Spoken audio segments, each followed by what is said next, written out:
कालीपुर में एक किसान रहता था। उसका नाम था रामू। वह मेहनती, शांत और गांव के सबसे सीधे सादे लोगों में गिना जाता था।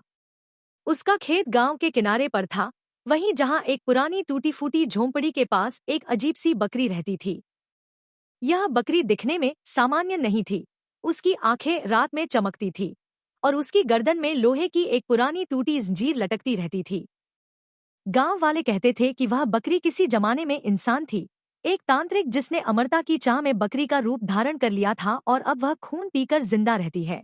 रामू को यह सब कहानियां बेवकूफी लगती थी, लेकिन एक दिन उसने देखा कि उसकी फसलें रोज रोज तबाह हो रही हैं।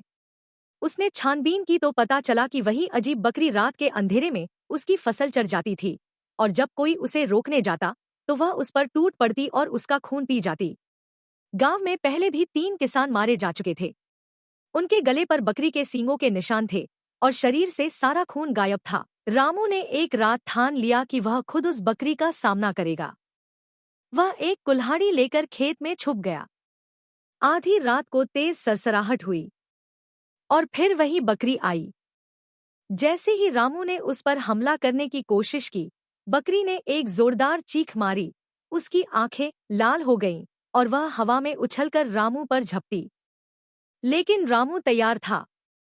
उसने जमीन पर पहले से ही गोबर, नीम और भभूत से बनी एक विशेष रेखा बनाई थी। रामू गांव के बूढ़े साधु से सीखी थी।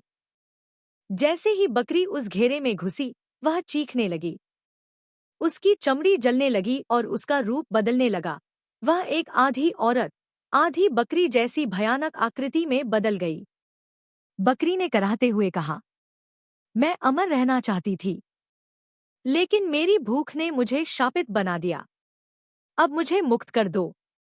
रामू ने साधु के दिए मंत्रों का उच्चारण किया और देखते ही देखते वह बकरी धुएं में बदल गई। एक भयानक चीख हवा में गूंजी और फिर सब शांत हो गया।